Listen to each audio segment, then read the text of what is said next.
Buenas noches, bienvenidos a El Otro Lado de la Realidad.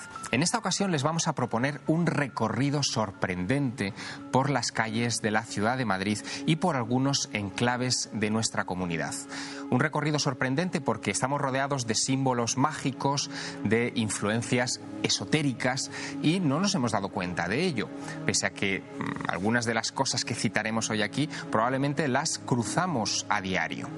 Un lugar, Madrid, rodeado de leyendas desde prácticamente su fundación, que ha sido además la génesis de innumerables libros que han abordado esta cuestión.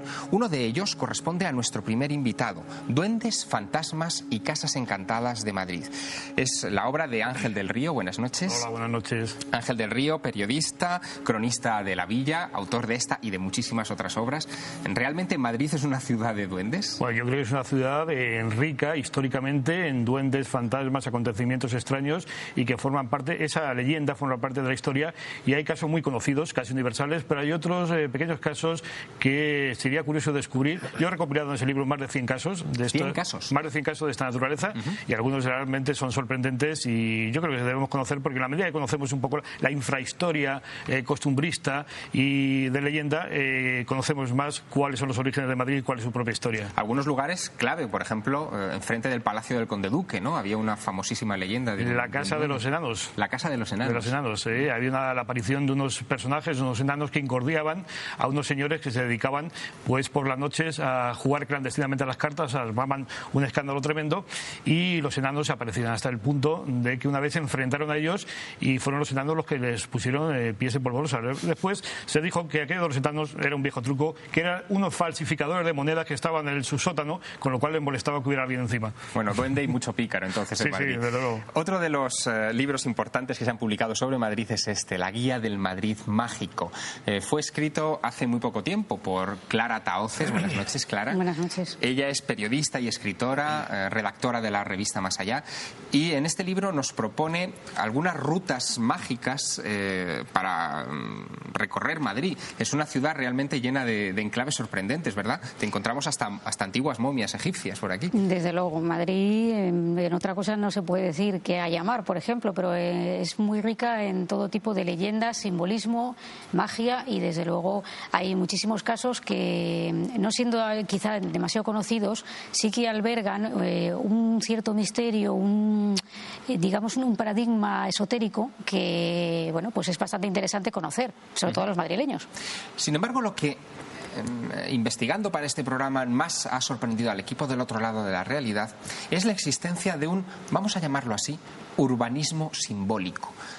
Hay una serie de elementos en esta ciudad, en claves fundamentales de la capital, que tienen mucho que ver con creencias misteriosas y incluso con la astrología. Un buen conocedor de la astrología, además de doctor en filosofía, es nuestro siguiente invitado, José Luis de Pablos. Hola, buenas noches. Buenas noches.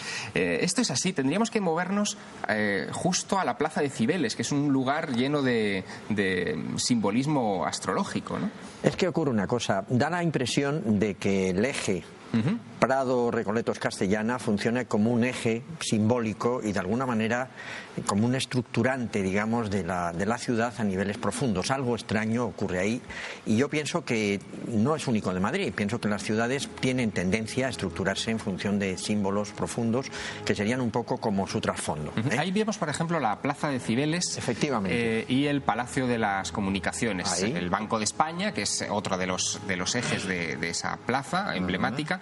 Todo esto tiene su correspondencia con elementos, ¿no? Con los famosos 4 elementos. Cuéntanos cómo llegaste a esa conclusión. Bueno, hace 40 años aproximadamente, mi madre, que era una gran estudiosa de la astrología y del simbolismo, María Dolores de Pablos, y yo paseábamos mucho por allí, y fue ella la que en una ocasión se quedó verdaderamente pues bastante atónita al darse cuenta de que había claramente una correspondencia nítida y además correlativa, es decir, siguiendo el orden de los signos del zodiaco, con los 4 edificios de las esquinas de la Plaza de Cibeles. Evidentemente, claro, el signo signo de Aries, y esto es, supongo, un conocimiento muy elemental de los signos del zodiaco por parte de la mayor parte de las personas que están atentas al programa, pues tiene que ver con Marte, con el planeta Marte, y ahí nos encontramos, en definitiva, el Ministerio del Ejército Antiguo, Ejército de Tierra hoy en día. Después Marte, nos encontramos, el dios de la guerra, evidentemente, incluso hay una estatua de Marte allí situada, el color rojizo del edificio. Dentro del edificio. Sí, hay una estatua de Marte que está en medio de la vegetación, es cierto, pero claro, Marte, el dios de la guerra, el ejército, está claro. El edificio del Banco de España, claro, es centro económico del país, emite moneda desde el año 1876, donde las grandes reservas económicas de oro, concretamente, pues conectaría con el signo de la economía, el segundo signo Tauro. Después, el Palacio de Telecomunicaciones, Correos, evidentemente Mercurio, evidentemente la comunicación, el intercambio, las conexiones, el tercer signo, Mercurial, de Géminis. Luego yo me he enterado que fue diseñado por dos arquitectos muy jóvenes, que además quisieron hacer algo experimental en el año 1904, con lo cual lo geminiano todavía más claro. Y por último, el Palacio de Linares, un palacio familiar que esconde y recoge una saga impresionante, una saga de una familia cargada de elementos emocionales y legendarios, oníricos, en cierto modo, con componentes, como sabemos, de alguna manera sutiles y resonantes con algo del inconsciente, en definitiva, signo de Cáncer. Y hoy en día está el pasado de España allí, el pasado de nuestro país. El pasado también tiene que ver con el signo de Cáncer. ¿Por qué digo el pasado? La Casa de las Américas, el gran pasado de este país, se recoge ahí. El Cáncer, pasado agua, es el signo de aquello Cáncer. fue sede transmediterránea, ¿no? Creo que sí, durante una época, si ¿no? me permite, dos puntualizaciones. Primero, el Palacio de Correos, terminado a principios del siglo XX, fue llamado popularmente por los madrileños Nuestra Señora de las Comunicaciones, porque tenía aspecto de catedral. Sí, es cierto. Entonces se conoció popularmente como Nuestra Señora de las Comunicaciones. Y segundo, que en tu teoría te la va a destrozar el alcalde Ruy Gallardón, porque va a instalar la sede del ayuntamiento. ¿A qué signo correspondería la sede del ayuntamiento en el Palacio de Correos? Es lo que yo también he pensado y venía preparado para responder a esta objeción, a Géminis. Muy bien, por una razón muy sencilla. Porque resulta que el traslado de la capital a Madrid por Felipe II fue hecho con el Sol en Géminis y una gran concentración de planetas en ese signo. Sabía que esa objeción se iba a plantear y lógicamente venía preparado ante ella, ¿no? Que por cierto que Felipe II evidentemente se inclina por asentar la corte de Madrid porque dice que es una ciudad que tiene un buen ambiente, rodeada de bosques y que se respira muy bien. Sí. Imagínate si viviera ahora. No, pero vamos, la cuestión, esto es la yo creo historia. que quizá la pregunta clave en este momento sería si ese diseño que corresponde más o menos, más o menos, ¿no?, con bastante precisión, por lo que dice José Luis de Pablos, a los signos astrológicos, ¿fue deliberado o no? Bueno, mi opinión es que no lo fue. Vamos a ver, yo lo que pienso es que haya ocurrido algo sorprendente. Bueno, Cibeles no está sola. Cibeles forma parte de un proyecto de Ventura Rodríguez, encargado por Carlos III, muy curioso, en el que se plantea pues que haya 4 fuentes, una dedicada a cada elemento tradicional, a cada elemento de la tradición presocrática, ¿no? Entonces, bueno, Una yo sería Cibeles, veo solo 3. No sé si yo estoy obcecado o nubilado, no lo sé, ¿eh? Yo creo que los especialistas en Madrid ¿Qué fuentes son las que? Yo detecto Cibeles, la fuente de las 4 estaciones o Apolo y la fuente de Neptuno. En ese eje hasta la Plaza de Atocha, digamos. Yo detecto en el eje Prado propiamente esas 3 fuentes. No sé si hay una cuarta la fuente fuente. de Alcachofa, en la goleta de Atocha, que la fuente original está ahora en el Retiro, en la que hay es una copia. Ajá. Y que también formó parte de ese enclave de fuentes, desde Atocha a Cibeles. Esa sería entonces la cuarta fuente. ¿Y qué importancia tendrían las fuentes? Porque también esta es la fuente de Apolo, por ejemplo, la que vemos poco conocida, ¿no?, por los madrileños, pese a que está en el paseo. Pero fíjate que hay una curiosidad, y es que durante el finales del siglo XIX, la gente que venía a Madrid, o la gente de Madrid, quedaba en la fuente de Apolo. Era un lugar de referencia, como ahora puede ser que vamos a la puerta de Doña Manolita, en la Puerta del Sol, ¿no?, de la Lotera. Se quedaba en la fuente de Apolo. Incluso los carruajes se paraban a refrescarse, los carruajes no, la gente que iba a los carruajes se paraba a refrescarse en la fuente de Apolo. Y no sé por qué empezó a perder fama, referencia a principios ya del siglo XX.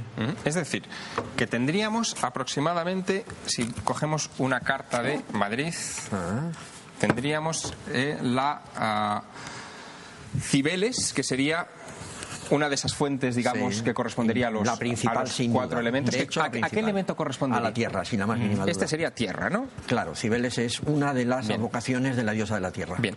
En pleno Paseo del Prado. En pleno Paseo del Prado. Tendríamos ahí, la plaza. La fuentecita de Apolo. La fuente de Apolo, que correspondería. Yo pienso que es el aire. Y lo que acaba de decir Ángel, la verdad es que va en el sentido de lo que pienso, porque encontrarse, comunicarse, intercambiar es el elemento aire. Bien. Y aquí tendríamos la fuente de Neptuno. El agua, sin duda. Que sería agua. Pero nos falta un elemento. Hoy en día, al menos, no fuego. No está visible. ¿Podría corresponder a esa plaza fuente de la Alcachofa? Podría corresponder porque se mantiene el orden que es cíclico. O sea, sería puede empezar un eje, por cualquiera, ¿no? Es que es un orden cíclico. Pues lo lógico es empezar por el fuego, porque en el zodiaco empieza por el fuego. Pero se puede empezar por la tierra y entonces se acaba por el fuego, perfectamente. Lo que pasa es que está, de alguna manera, cambiado en el orden natural, que sería fuego, tierra, aire, agua. Ya hay una cierta transposición ahí. Pero el orden cíclico se mantiene. Si el fuego está abajo y lo han quitado, a pesar de todo, está quitada la fuente de allí. No, se quitó la fuente de allí en los años 60, cuando se hizo el Scalestri. Sí, claro. Pero después, cuando se desmontó el Scalestri, se ha hecho una copia de la fuente de la Alcachofa, que tú la vas a ver cuando vayas, cuando vuelvas a Sevilla. Y la original está en el Retiro, junto en una de las esquinas del estanque, en la esquina sur del estanque está la original. Por eso, si algún madrileño tiene curiosidad, y sobre todo gente que nos visite de fuera, te ven la original. Ya sé cuál es la fuente de la Alcachofa. Está en el Retiro. Hay una cuestión que desde luego merece la pena también poner encima de esta mesa de trabajo, y es que la capital en Madrid la instauró Felipe II, en tiempos de Felipe II. Felipe II fue también el constructor de uno de los monumentos, yo me atrevería a decir que más esotéricos y misteriosos de Europa, que es el monasterio de San Lorenzo del Escorial, un lugar con unas medidas muy determinadas. Por ejemplo, el lado del monasterio del Escorial tiene prácticamente la misma longitud que el lado de la Gran Pirámide. Si alguno de nuestros espectadores no ha estado nunca en Egipto, que se ponga en la lonja y mire el lado del monasterio y se va a hacer una idea más o menos de la Gran Pirámide. Pero Felipe II fue un personaje amante de las ciencias ocultas, de lo que hoy se llamarían las ciencias ocultas, y de hecho la biblioteca del monasterio es probablemente una de las mejor surtidas del mundo en obras herméticas. Hemos recuperado, para que nos lo comente también José Luis de Pablos, lo que son las cartas astrales que se mandó a hacer el propio rey en la época, ¿no? La astrología era algo común en esa época, que influía mucho en... Era muy común, evidentemente. Claro, en el Escorial mismo la biblioteca tiene una representación de las ciencias, y ahí está presente la astrología. Hay una gran cantidad de obras astrológicas en la biblioteca del Escorial, eso es bien conocido, ¿no? Yo no creo que las mandara a hacer, a lo mejor tienes razón, pero en principio lo único que encontré en su momento, bueno, viendo los estudiosos que han visto cuándo Madrid llegó a ser villa y corte, pues es esto, es decir, cuándo llegó a ser villa y corte. No sé si el rey eligió esos momentos, eso no me atrevería a decirlo, no me atrevería a decirlo. Lo cierto es que he detectado dos momentos de los cuales me parece que uno sería quizá retener más, ¿no? En definitiva, hay una cédula por la cual Felipe II decide el traslado, que es el día 8 de mayo de 1561, la cédula que, bueno, un profesor, Luis Otero Carvajal, de la Complutense, pues insiste en ello. Pero, claro, yo creo que lo más importante es cuando la corte llega a Madrid. O sea, la llegada real, es decir, empieza a funcionar en concreto la corte en Madrid el 5 o el 6 de junio de 1561, según Federico Carlos Sainz de Robles. Esa sería la fecha de nacimiento. Eso yo creo que sí, lo otro podría ser la Concepción, podríamos decir, aunque había habido cortes itinerantes en Madrid muchas veces, desde el siglo XIV en concreto. Pero yo me quedo con la venida efectiva de la corte de Madrid. ¿Y con esa perspectiva, Madrid qué sería? Géminis. Madrid es Géminis no solamente por el signo solar, es que hay 4 planetas más. Es bastante impresionante, o sea, una presencia de planetas muy fuerte en el tercer signo del zodiaco. Es una carta complicadilla, pero interesante en extremo. Yo lo único que diría en 2 palabras es que hay un enorme afán cultural y de comunicación, de intercambio, de comparación también, de comparación quizá con otras ciudades, quizá de España también, hay que decirlo, pero claro, hay problemas de bloqueo. Problemas de bloqueo. Saturno está, el planeta Saturno, en estrechísima conjunción con el Sol. Una estrechísima conjunción Sol-Saturno en Géminis. Eso daría un cierto bloqueo que habría que intentar romper. Coraje no falta, porque el papel de Marte es positivo y, bueno, Es un poco fuerte la carta, pero tiene salidas. Claro, también te pido a ti dos palabras sobre la influencia de la astrología en las diferentes cortes que ha habido aquí en Madrid, porque ha sido notable, ¿no? Muchos reyes han creído en ello y se han dejado influir por sus designios, ¿no es así? Sí, bueno, el propio Felipe II, aparte de las cartas que estamos viendo, realmente era un apasionado de todo el tema esotérico, y lo que has comentado acerca de la biblioteca del Escorial es absolutamente cierto. Incluso se ve que él requirió los servicios de alquimistas, de esoteristas de la época, quizá buscando, él tenía un problema, que tenía muchos problemas de salud, muchos problemas reumáticos, y se hacía acopio de reliquias, algunas reconocidas y otras supuestas, para intentar curar esas dolencias. Entonces se cree que también utilizaba los conocimientos alquímicos para encontrar una solución a sus problemas de salud, aparte de que parece ser que era bastante supersticioso, ¿no? Y hay muchos libros, muchos tratados en esa biblioteca que están firmados por los propios autores alquimistas desde esa época. Hasta 7.000 reliquias se custodian en el monasterio de San Lorenzo del Escorial. Ahí es nada. ¿Cómo no va a ser Madrid y su comunidad un lugar apto para las leyendas? Conoceremos algunas de ellas dentro de unos minutos, después de la publicidad.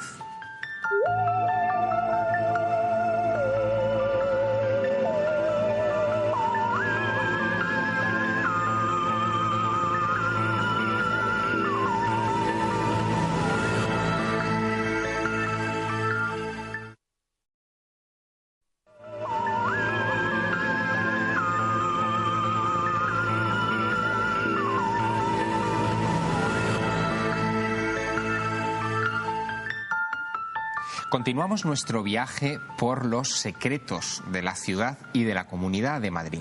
Hay un lugar no muy alejado del centro urbano que es son los Jardines del Capricho, un lugar también asociado a simbología muy concreta, simbología masónica, pero también muy vinculado a una casa nobiliaria que Clara Tahoces lleva unos años investigando con bastante detenimiento. Este lugar es especialmente interesante. Clara, cuéntanos qué es lo que podemos encontrarnos allí. Bueno, la verdad que los Jardines del Capricho, aparte de ser una maravilla para poder pasear, y poco conocido, muy poco por los conocido, madrileños, y además es realmente un sitio que ojalá se conociera más. Está muy bien preservado, eso sí, no más o menos se ha intentado que las restauraciones que se han hecho se conserven un poco la esencia de este jardín, que la propia esencia realmente es la de su creadora, que era la duquesa de Osuna. Y esta mujer, verdaderamente interesada por todo el tema simbólico, esotérico, y de alguna manera con una gran sensibilidad, ha plasmado un poco la personalidad del jardín, está presente ella, ¿no? Y efectivamente hay una serie de simbología muy interesante, como por ejemplo hay desde una pirámide, que es una tumba. Ahí en este lugar vivió un ermitaño, bueno, vivieron dos ermitaños, uno durante más de 20 años, que murió allí y fue enterrado, y se construyó una tumba con forma de pirámide, que no se sabe muy bien qué función tenía, pero le estaba prohibido cortarse las uñas, cortarse el pelo, parece un poco así dicho, y realmente se cree que podía estar ahí con una función de asustar a los visitantes en un momento determinado, como una especie de recreo, una cosa, esas bromas de ese sentido del humor tan especial que tenía la duquesa. La duquesa además era muy aficionada, decían, a cuestiones vinculadas con la brujería, ¿no? Sí, de alguna forma algún interés tenía, no se sabe exactamente hasta qué punto llega ese interés. Porque estamos hablando de los tiempos de Goya. Sí, estamos hablando concretamente de que esta persona fue una de las mecenas de Goya, de las primeras mecenas de Goya, y tiene, bueno, pues en su haber hubo un encargo de más de 20 cuadros a Goya, cuando Goya todavía no había despuntado ni era conocido prácticamente en la corte. Parece ser que fue, digamos, un encuentro que fue muy fructífero porque se llevaba muy bien, y realizó pues no solo retratos de los duques, sino que realmente la propia duquesa llegó a encargar una serie de cuadros, en concreto 6, que tienen motivos de brujería. Existe la minuta de Goya explicando que esos cuadros han sido encargados para el Capricho, concretamente para decorar una habitación muy especial que era el gabinete donde trabajaba la propia duquesa. Entonces queda un poco extraño que alguien que no tiene interés por estos temas decore un gabinete donde trabaja y va a estar a diario con 6 cuadros de brujería, entre ellos el conocidísimo cuadro de la Aquelarre, que está en el Lázaro Galdiano, que todos conocen conocemos por ese macho cabrillo con unos cuernos. Y ese estaba allí en el Capricho, entonces. Exactamente. Se cree que estaban todos en ese gabinete, todos juntos. Aparte de que ella, hemos hablado antes de la biblioteca de Felipe II, la biblioteca de la Casa de Osuna era una de las bibliotecas más importantes de Europa, quizá después de la del monasterio del Escorial, que era una biblioteca inicialmente privada, donde ella tenía un permiso especial para traer libros que evidentemente la Inquisición no permitía que estuvieran circulando, y en su momento determinado ella quiso hacer esta biblioteca pública para que pudieran acceder pues todos los madrileños, y claro, al estar estos libros no se le permitía, pero finalmente consiguió, los descendientes de ella consiguieron que se hiciera de alguna manera pública, ¿no? Sí, y es azar, Ángel del Río, que el interés de algunos nobles por estas cosas casi coincida también con el hecho de que muchos palacios antiguos de Madrid pues hoy sean escenario de fenómenos extraños, ¿no? Efectivamente, porque además en el parque del Capricho, que está en la Alameda de Osuna, cuya visita están restringidas, no se puede visitar si no se inscribe antes uno, y los sábados por la mañana hay visitas guiadas, porque este parque sufrió grandes deterioros. Yo no sé si el ermitaño con sus uñas y su cabello cortado fue incapaz de detener las agresiones que se produjeron en toda la historia del parque, incluso durante la guerra fue escenario del rodaje de muchas películas. Sí, y durante la guerra, Verum, por ejemplo, claro, y durante la guerra civil sirvió incluso pues una especie de acuartelamiento. Sí, era un búnker, claro. Concretamente el general Miaja estuvo ahí metido, que hay unos túneles, porque en casi todo el Capricho, hablábamos antes fuera de cámara, ¿no?, de lo que es el subsuelo de Madrid. El Capricho también tiene, recorre unas galerías que incluso se ha especulado la posibilidad de que se realizaran unas reuniones un tanto extrañas allí por parte de la duquesa. Mucha leyenda también. Sí. Pero quiero decir que la restauración que se terminó, yo creo que sobre los años 80 o algo así, quedó precioso todo esto, y que, como tú decías, volviendo a la pregunta original, que la mayoría de los palacetes de Madrid, siempre donde había un noble había una leyenda o había algo fantasmal en torno a ello, yo creo, para ensalzar de alguna manera la fama de ese palacio. Por ejemplo, la Casa de las Siete Chimeneas. La Casa de las Siete Chimeneas, que curiosamente es un ministerio. Que curiosamente es el Ministerio de Cultura, ¿no? Hay leyendas preciosas de la chica vestida de blanco que por las noches aparecía sobre la azotea mirando hacia el Palacio de Oriente porque dicen que era hija ilegítima del rey. Es que hay varias versiones sobre la leyenda. Incluso la aparición después de cadáveres en distintas fases. El inculpamiento al padre de la joven de haberla asesinado, porque se llegó a especular y el hombre se ahorcó en una de las vigas de la casa. O sea, es una de las leyendas más conocidas y más ricas de Madrid, que fantasmas ha habido varios en esa Casa de las Siete Chimeneas, incluidos algunos de los ministros que pasaron por allí y tal, pero vamos, en sentido peyorativo. Quiero decir que sí, puede ser uno de los sitios emblemáticos de los fantasmas. Y luego hay otros edificios de Madrid también que tienen ya menos conocidas leyendas realmente extrañas, ¿no? Por ejemplo, hablamos, si quieres, del Palacio de Correos, de la Casa del Correo de la Puerta del Sol, que fue durante muchos años Ministerio de la Gobernación y ahora sede de la Comunidad de Madrid. Tiene dos leyendas. Parece que ese palacio se lo querían encargar a Ventura Rodríguez, pero ahí alguien metió la mano, las influencias, y se lo encargaron a un tal Marquet, un francés, un arquitecto, que comenzó las obras. Bueno, pues se inician las obras y aparecen unos fantasmas que intimidan a los trabajadores diciendo que dejen de trabajar en esas obras, que ese proyecto es obra del infierno, ¿no? Bueno, hasta el punto que tienen que contratar, para tranquilidad de los trabajadores, a un sacerdote que todas las mañanas, antes de entrar a trabajar, les riega con agua bendita, y a partir de ese momento todos quedan tranquilos y no vuelven a aparecer los fantasmas. Pero luego, durante la Guerra de la Independencia, un grupo de madrileños persigue a un capitán francés que se esconde en la Torre del Reloj, el mítico reloj que nos da las 12 campanadas del Año Nuevo, ¿no? Entonces, cuando desmontan el reloj entero para buscar al capitán francés, aparece un ratón y una casaca francesa, y entonces empieza a hacer la leyenda de que, invocando al demonio, el capitán francés consiguió convertirse en ratón y salir de ahí. ¿Será que los madrileños tenemos... como lo de Harry Potter, ¿no? Sí. ¿Será que los madrileños, José Luis de Pablos, tenemos mucho de geminiano y mucha imaginación? Hombre, las leyendas evidentemente son literatura, y además Géminis es interesante porque no solamente son narraciones, las narraciones se convierten en mitos y entonces pasan a cáncer. Eso es una idea que tengo yo. Bien, Pues eso es lo que ocurre en Madrid precisamente. Quiero invitaros a un pequeño paseo legendario por Madrid. Lo hemos hecho con el autor de otro libro relacionado con las leyendas de la ciudad, Un Madrid insólito, de Jesús Callejo. Jesús Callejo, que es autor además de muchas otras obras relacionadas precisamente con duendes, gnomos, hadas, seres elementales de la naturaleza, un experto compilador de este tipo de tradiciones, nos ha guiado por algunos de los vericuetos de la ciudad y nos ha contado algunas leyendas que me gustaría que escuchasen.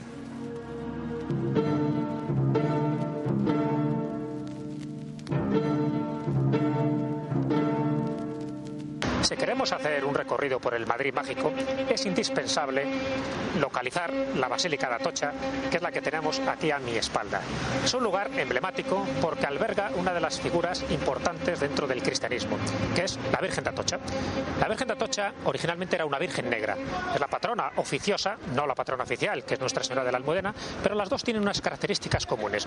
Las dos tienen una genealogía antiquísima, dicen que fueron hechas por el taller de San Lucas. Lo importante es saber que la Virgen Negra de Atocha estaba vinculada al patrón de Madrid, que es San Isidro Labrador. Y además San Isidro tiene unas reminiscencias templarias, y qué curioso, también templarias son las referencias a las vírgenes negras.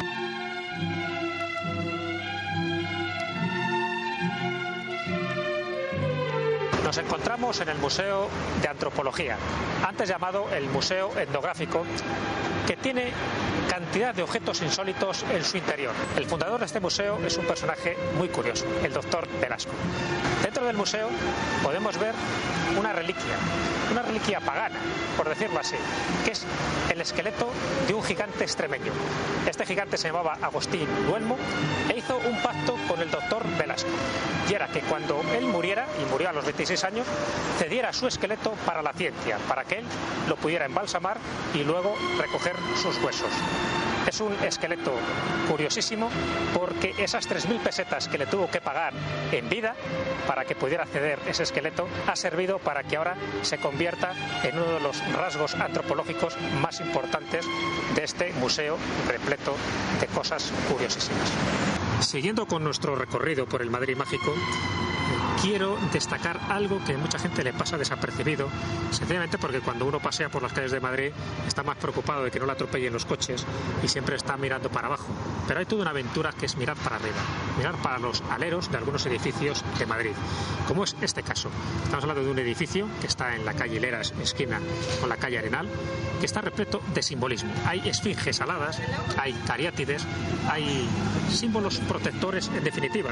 De los muchos templos religiosos que podríamos elegir en este recorrido por el Madrid insólito, hemos escogido uno muy especial, que es la iglesia de San Ginés. Una iglesia que tiene muchas peculiaridades, aparte de estar construida en la Edad Media. Aquí se bautizaron, entre otros, Quevedo y Lope de Vega, y aquí han ocurrido hechos muy extraños, como una leyenda que hablaba de un hombre descabezado que merodeaba por estos contornos, o la historia de un cocodrilo disecado que todavía se puede ver en su interior.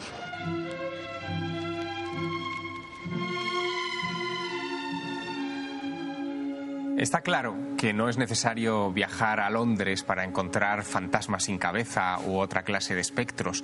Y las iglesias de Madrid, además, han estado siempre rodeadas de ese halo de misterio extraño. ¿Qué otros templos hay, Clara Tahoces, en la ciudad, donde hay leyendas que hablan de cosas raras en ellos, ¿no? Bueno, pues quien quiera comprobar una de esas leyendas puede dirigirse a la parroquia de San José, por ejemplo, en Carnaval, porque hay una leyenda que hace referencia a esta parroquia hacia el siglo XIX.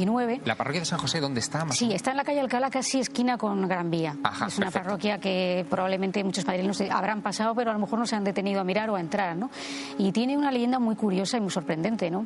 Hace referencia a un baile de disfraces de carnaval, donde un diplomático extranjero pues estaba más aburrido que una ostra, se le acercó una condesa y estuvo bailando y hablando con ella toda la noche.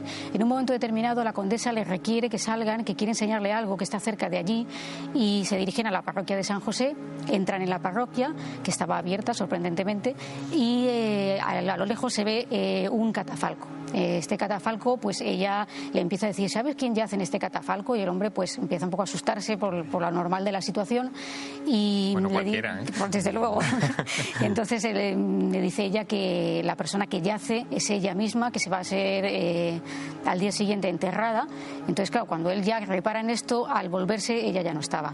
Vuelve a la fiesta, piensa que ha sido todo una especie de mal sueño, quizá debido a los vapores del alcohol, no se sabe. El caso es que ya cuando empieza a clarear a mañana, pasa de nuevo por allí para comprobar realmente si eso que ha vivido ha sido una alucinación, un sueño, una realidad, y se encuentra con la sorpresa de que varias personas enlutadas se encuentran fuera de la parroquia, y él pregunta que qué ha ocurrido y dice que están esperando para el funeral de una condesa, que supuestamente sería la que habría bailado con él aquella noche. Hay un caso muy curioso también, poco conocido, en la iglesia de San Sebastián, que está en la calle de Atocha. Allí fue enterrada la amante de José Cadalso. José Cadalso estaba locamente enamorado de esta mujer, murió repentinamente, y entonces él, con esa locura que le causó la muerte de su amada, iba todos los días a la iglesia de San Sebastián y permanecía hasta que se cerraba el templo. Loco de amor, no se puede decir de otra manera, quedó con el sacristán en que, ofreciéndole un dinero, iba a acudir una noche a desenterrar el cadáver de su amada. Naturalmente quedaron, por la noche le abre la puerta al sacristán, va con una palanqueta, y cuando intenta abrir el féretro aparece el capellán con dos guardias a detener a Cadalso, porque se conoce que el sacristán había recibido más dinero de la otra parte que del propio Cadalso, ¿no? Entonces le detienen, como tiene influencias en la corte, le mandan a Valladolid para que se cure de esa locura que tiene. Pero a partir de ese momento se dice que todas las noches, cuando se cerraba la iglesia, aparecía en el pórtico una señora joven que lloraba de forma sin que nadie pudiera calmar, y cuando alguien quería acercarse a ella desaparecía rápidamente. Bueno, pues se instaló durante mucho tiempo la leyenda que era la amante de José de Cadalso, que estaba llorando pues que su amado hubiera fracasado en el intento de rescatar la muerta y estuviera lejos de la corte. Ángel del Río, bueno, cronista de la villa, ¿cómo se enfrenta una persona como tú, acostumbrada a los ires y venires de la política y de la sociedad, lo que ocurre en la capital, cuando le llega una noticia como la de que hay un fantasma en el centro Reina Sofía, que además tiene nombre propio, que es un monje que le llaman Ataulfo? O sea, cuéntanos esa historia. Pues eso fue poco después de aparecer las psicofonías del Palacio de Linares, con lo cual había cierto ambiente ya de inquietud en los medios de comunicación, de apariciones o hechos insólitos recientes. Bueno, llega a través de la denuncia de las personas que estaban trabajando en la rehabilitación. Hay que recordar que el Centro Reina Sofía fue el Hospital Provincial de Madrid durante muchos años, y los obreros empiezan a oír ruidos extraños. Los vigilantes jurados oyen aullidos de los perros, como puertas que se cierran y que se abren. Entonces determinan que hay algo extraño allí, que puede ser un fantasma que además da voces y les inquieta en su trabajo. ¿Qué ocurre? Pues que ellos piensan que como en ese hospital hubo enterramientos, que además fue depósito también de cadáveres. Fue depósito de cadáveres, claro. Y que además se encontró pues una fosa con restos óseos durante las obras de rehabilitación. Puede ser alguien fantasmal que está recorriendo las estancias, y llegan a la conclusión de que puede haber sido un cura fusilado durante la Guerra Civil y enterrado en ese lugar, que ha hecho el acto de aparición porque con la nueva actividad que se está dando al edificio pues se va a soliviantar su calma, su paz eterna, ¿no? Y a uno de los obreros se le ocurre poner Ataulfo, pero aquello es una leyenda tremenda. Yo os voy a contar un caso muy curioso y muy inquietante. A raíz de publicarse esto, yo recibo en la radio una chica muy joven que trabaja en el Centro Reina Sofía y que me dice que está muy mal porque cuando entra al centro hay algo ahí, una fuerza misteriosa que produce una tremenda depresión y que se encuentra en un estado fatal hasta el punto de que ha pedido el traslado de puesto de trabajo. No sé qué pasó en esta historia, me lo contó, pero era una cosa realmente, la chica estaba muy obsesionada y estaba muy preocupada por su estado mental. Clara Tauces, la lástima de estas cosas es que una vez pasado cierto tiempo parece que los fantasmas desaparecen, ¿no? Bueno, aparentemente, sí. La verdad es que, claro, no se puede seguir hablando toda la vida de fantasmas, ¿no? Porque además impediría el normal funcionamiento, por ejemplo, del museo, ¿no? Pero sí que realmente la parte legendaria sigue estando ahí.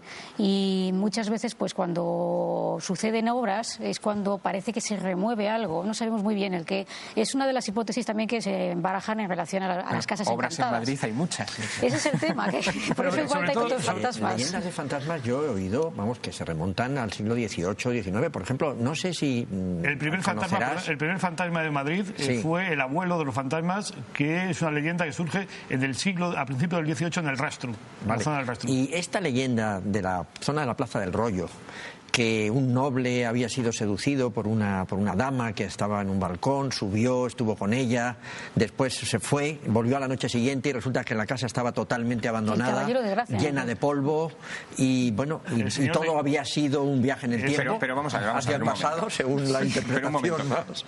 Esto... ¿Vosotros qué credibilidad le dais? Es una leyenda, la pura leyenda.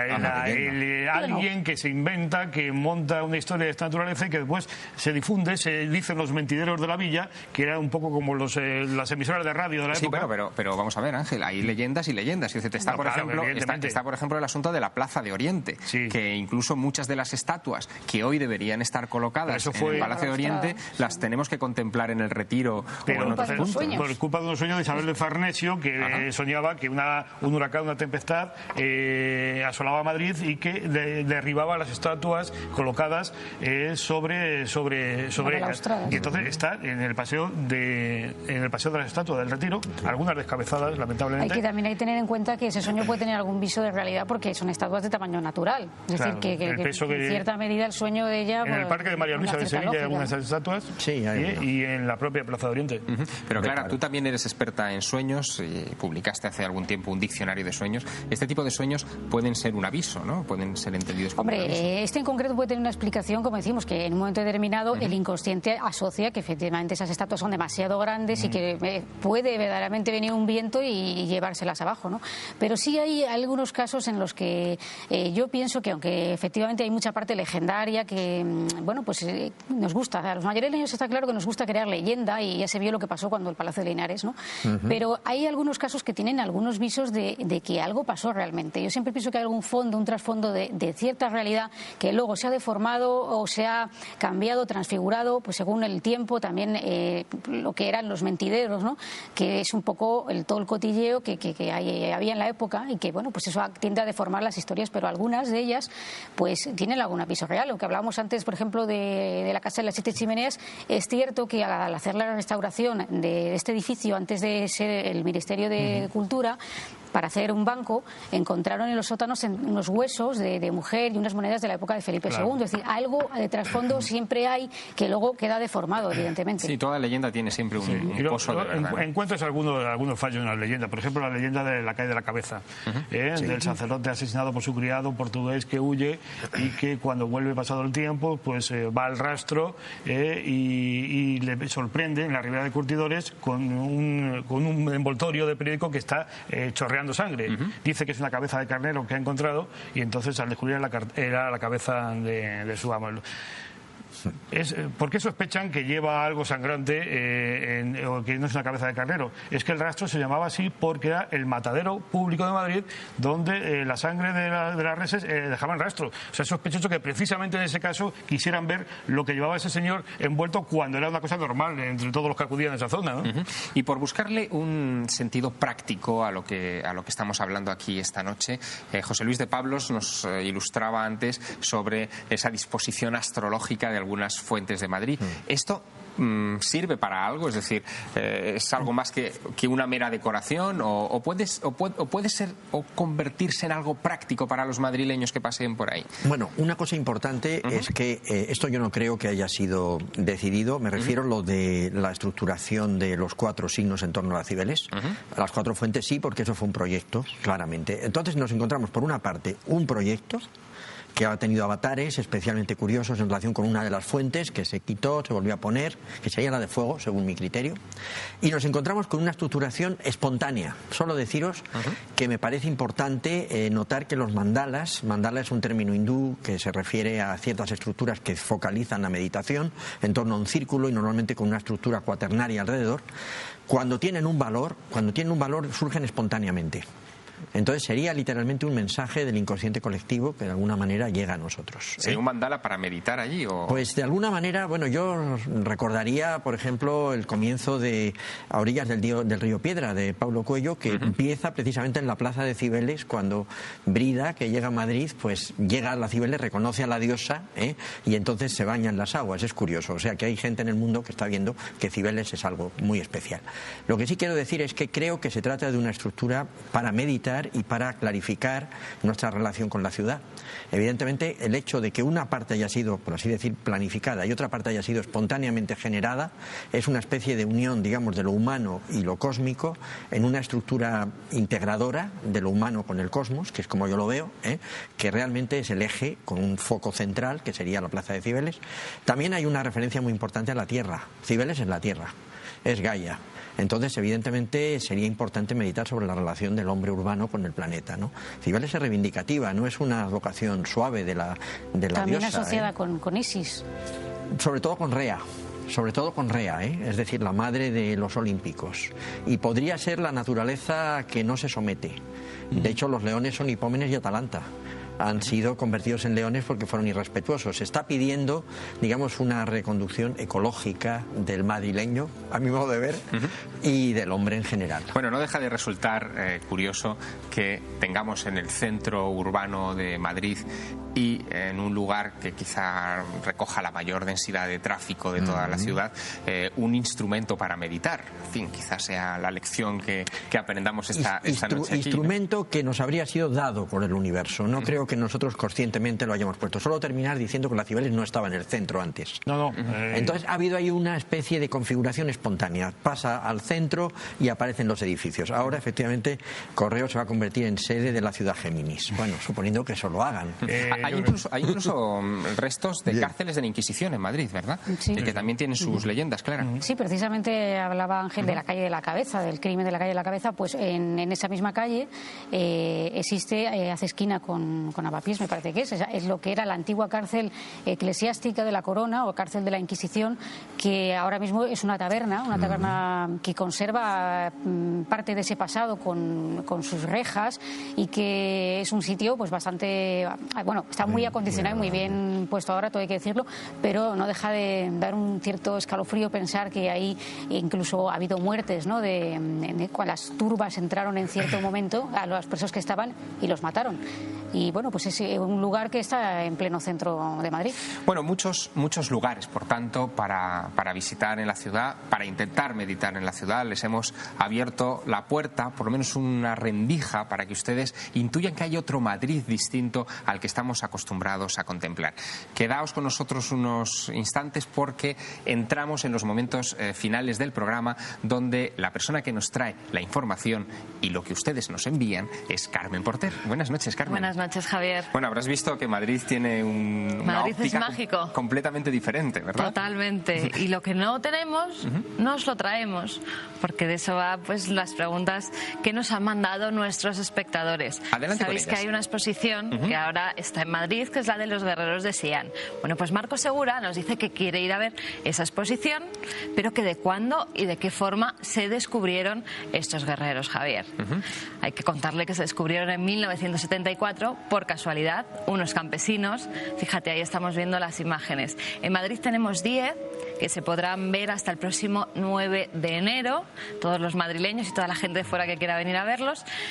Y que custodian una pirámide, que es una montaña que todavía no ha sido horadada y no se sabe exactamente cómo es la tumba del emperador que está ahí dentro. Se hablaba incluso de ríos de mercurio que surcarían distintas estancias de esa tumba, que cuando se abra, desde luego, el descubrimiento será más importante que el de Tutankamón en los años 20 del pasado siglo. Más de 8.000 figuras más de terracota. 8.000 figuras. Caramba. ¿Qué más cosas podemos Creo ver? Que además tenemos también la fotografía de uno de los descubridores, Javier. Ajá. Tú fíjate, nos hemos puesto manos a la obra y hemos encontrado a una persona, a Ainhoa, que se fotografió con el descubridor. Uno de ellos. Ahí le tenemos. O sea, que un espectador pregunta y otra espectadora nos manda información complementaria. Esto sí que es magia. ¿Qué más cosas nos preguntan nuestros espectadores, Carmen? Pues vamos con más exposiciones que tenemos en Madrid. Julián Ortiz, desde Castellón, dice que se ha enterado que en el Museo Arqueológico de Madrid hay una exposición de una tumba egipcia, o que se han traído una tumba egipcia. Hay que decir que está teniendo muchísimo éxito, que hay verdaderas colas para entrar, y ahí la vemos. Se han traído la tumba, han recreado la tumba de Tutmosis III aquí, en el Centro Arqueológico, en el Museo Arqueológico de Madrid. La verdad es que según los egiptólogos y según los historiadores, está hecha igual que la que se puede contemplar en Egipto. Escala 1:1. Y yo que he estado en Egipto y he estado ahí viendo la que está expuesta en el Museo Arqueológico de Madrid, la verdad es que son idénticas. O sea, que la gente que todavía no pueda viajar a Egipto, que se acerque al museo y ahí la puede contemplar. Bueno, muchas citas nos estás trayendo y muchos lugares para ver. Muchas. Hay muchas cosas para ver. Y ahora que se acercan las Navidades y todo, pues nada, a salir a la calle y a ver todas estas exposiciones. Y por último vamos con una pregunta de Esperanza Márquez. Dice que el otro día vio nuestro programa sobre apariciones, sobre milagros, y que vio a Paloma Gómez Borrero y le recordó una historia que Paloma encontró en algún lugar, pero no sabía muy bien a qué se refería. Pues hemos ido a Paloma, hemos acudido a ella de nuevo, y es la historia de a Paloma. La mandan a hacer una entrevista a Luis del Olmo. Dice si puede hacerle una entrevista a Corrado Balducci, uno de los demonólogos y exorcistas del Vaticano. Paloma va, pero Corrado Balducci le hace una profecía, llamémoslo así. Ten cuidado, Paloma, que cuando tocamos el tema del demonio, algo pasa. ¿Quieres que nos lo cuente, Paloma? Por favor. Me dijo, dice, de alguna manera, como usted quiere desenmascarar, y él lo que quiere, el maligno llamaba él, que no se hable de él, pues te va a poner pegas, le va a poner muchas pegas. Bueno, yo me fui y dejé todo en una mesita que tengo en el despacho, donde tengo solo lo urgente. Me puse a trabajar en la mesa, una ventana que da a la calle, pero que siendo noviembre estaba un poquillo abierta solo, cuando de repente, como 9:30, 10 de la noche, entró un pájaro negro. No ni un halcón, ni un águila, ni un... No, era un pajarito pues pequeño, como un mirlo. Y se empezó a dar golpes por toda la habitación, me la dejó llena de sangre, y al final se quedó encima de una librería que cubre toda la pared. Llamé a los chicos, venir, que hay un pájaro herido, le vamos a curar. Buscamos la escalera, subimos a la escalera, y cuando lo fue a coger mi hijo, se metió por la ranura de atrás, que prácticamente es lo que es el zócalo, nada. Tanto que no pudimos ni sacarle ni con la escoba, entraba. Al día siguiente yo pedí una caña para sacarlo, nunca salió nada allí. Y ya me llama Luis, bueno, ¿hiciste la entrevista? Digo, sí, pero ha pasado todo esto, le cuento. Digo, pero no te preocupes, que ahora voy a hacértelo enseguida y mañana lo podemos ya hacer. ¿Qué te crees tú eso? Me voy a mi mesita, ni están las cintas, ni está el bloc de notas, ni las fotocopias, el magnetófono totalmente roto, nadie había tocado nada. Yo llamé a Monseñor Balducci, empezaron a suceder cosas extrañísimas. Lo que sí puedo decirte es que 2 años después, y en noviembre, más o menos en la misma época, sobre aquella mesa aparecieron otra vez todo lo que yo había perdido. Paloma es una fuente inagotable de historias y de acontecimientos sorprendentes. Siempre tiene algo que contarnos, siempre algo sorprendente. Carmen, nosotros queremos más participación todavía de nuestros espectadores, de todos ustedes. Hay una encuesta abierta, ¿verdad? Recuérdanosla. Claro que sí, hay una encuesta abierta en la que se pregunta qué personaje histórico le parece más misterioso.